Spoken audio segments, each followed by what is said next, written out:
Ang Senado ng Pilipinas ay isa sa dalawang kapulungan ng ating Kongreso na siyang gumagawa ng mga batas ng bansa. Ito ay itinuturing na upper house o mataas na kapulungan, habang ang House of Representatives naman ang lower house o mababang kapulungan. Binubuo ito ng 24 na senador na inihahalal ng buong bansa, hindi lamang ng isang partikular na distrito. Ang kanilang termino ay tumatagal ng 6 na taon at maaari lamang silang manungkulan sa loob ng 2 magkasunod na termino. Dahil sila ay binoboto ng buong Pilipinas, inaasahan na ang kanilang pananaw ay sumasalamin sa pambansang interes, hindi lamang sa interes ng isang rehiyon o probinsya. Ang pangunahing tungkulin ng Senado kasama ang Kamara de Representantes ay ang pagsasabatas. Mula sa pag-aaral, pagdedebat, hanggang sa pagpasa ng mga panukalang batas, mahalaga ang kanilang papel.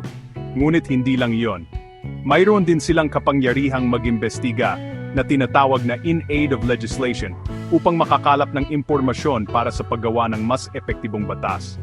Sila rin ang nagpapatibay sa mga international treaty o kasunduan na pinapasok ng Pilipinas sa ibang bansa. Isa pa sa pinakamahalagang kapangyarihan nito ay ang paglitis sa mga impeachment case ng mataas na opisyal ng gobyerno tulad ng Pangulo, Vice Presidente at mga mahistrado ng Korte Suprema. Ang pagkakaroon ng dalawang kapulungan o bicameralism ay sinasabing isang mahalagang mekanismo ng check and balance. Sinasala at pinag-aaralang mabuti ng Senado ang mga panukalang batas na naipasa na sa Kamara.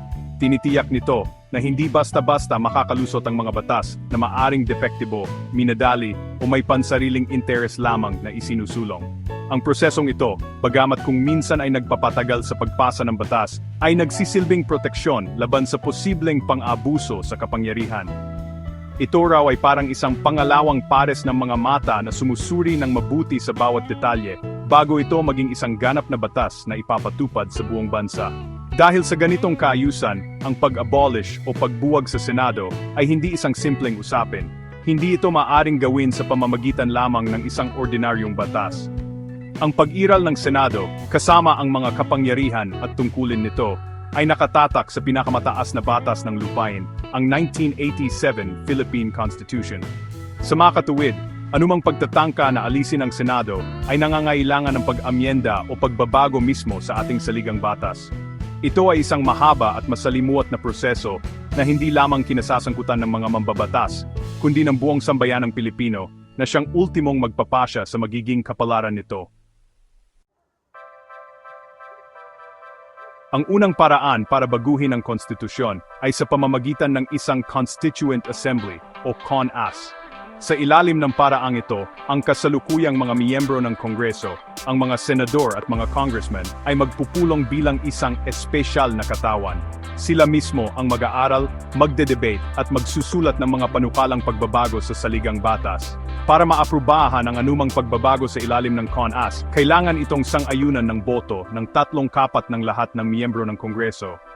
Ito ang itinuturing na pinakamabilis at pinakamatipid na paraan dahil hindi na kailangan pang maghalal ng bagong mga delegado para lamang sa layuning ito. Ang ikalawang opsyon ay ang Constitutional Convention o CONCON.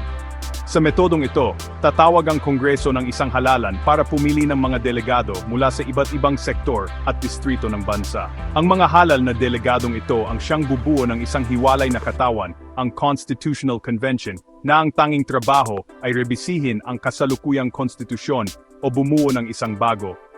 Ang prosesong ito ay sinasabing mas demokratiko dahil ang mga delegado ay direktang inihalal ng taumbayan para lamang sa gawaing ito.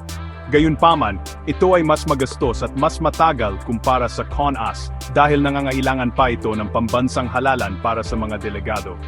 Ang pangatlo at pinakadirektang paraan ay ang People's Initiative o PI. Dito, ang kapangyarihan ay direktang nagmumula sa mga mamamayan. Maaring magpanukala ng mga amyenda sa konstitusyon sa pamamagitan ng isang petisyon. Subalit, may mahigpit na mga requirement ito. Kailangang malagdaan ang petisyon ng hindi bababa sa 12% ng kabuuang bilang ng mga rehistradong botante sa buong Pilipinas. Bukod pa rito, dapat na ang bawat legislative district ay kinakatawan ng hindi bababa sa 3% ng mga rehistradong botante nito. Ito ay isang napakalaking hamon sa lohistika at pangangalap ng suporta. Mahalagang tandaan na ang tatlong paraang ito ay para lamang sa pagmumungkahi ng mga pagbabago. Ibig sabihin, ang CONAS, CONCON o PI ay simula pa lamang ng proseso. Halimbawa, kung ang panukala ay buwagin ng Senado at magkaroon na lamang ng isang kapulungan o unicameral na sistema, ito ay kailangang malinaw na nakasaad sa panukalang rebisyon. Ang bawat paraan ay may kanya-kanyang kalamangan at kahinaan. Ang pagpili kung aling landas ang tatahakin ay isang malaking desisyong politikal na kadalasang pinagmumulan ng matinding debate sa pagitan ng mga leader ng bansa at iba't ibang grupo sa lipunan. Anuman ang mapiling paraan, Constituent Assembly, Constitutional Convention o People's Initiative, hindi pa doon nagtatapos ang kwento.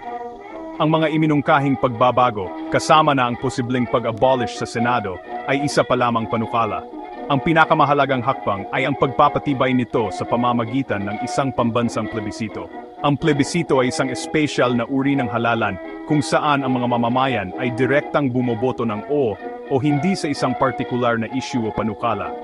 Dito, ang bawat rehistradong botante ay may pagkakataong magpasya kung sang-ayon ba sila o hindi sa pagbabago ng saligang batas. Ang kapangyarihan ng plebisito ay hindi matatawaran. Ito ang ultimong pagpapakita ng soberanya o kapangyarihan na nasa kamay ng taumbayan.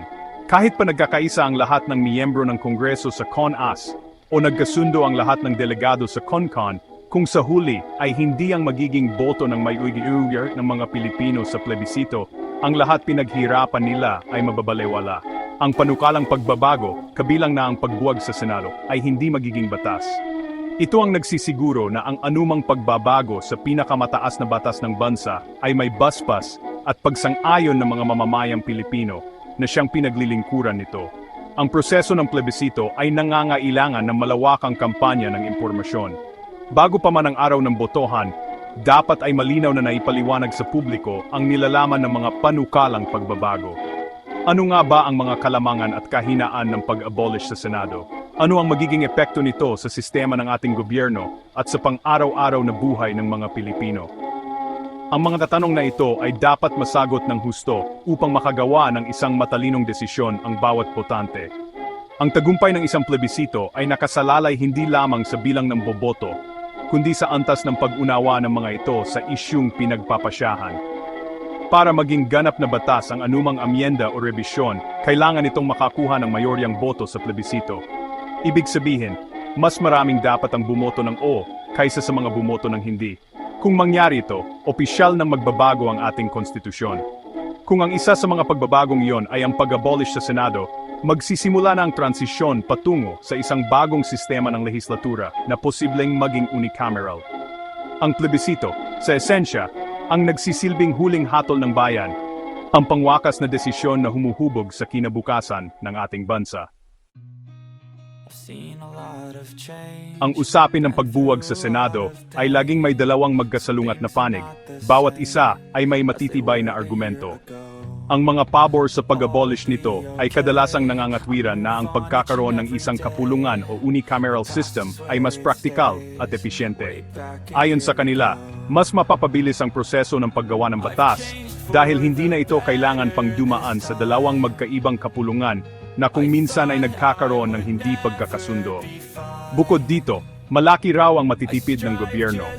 Ang pondo na ginugugol para sa operasyon ng Senado at sa sahod ng mga senador at kanilang staff ay maaring ilaan sa mas mahalagang serbisyo tulad ng edukasyon, kalusugan at infrastruktura.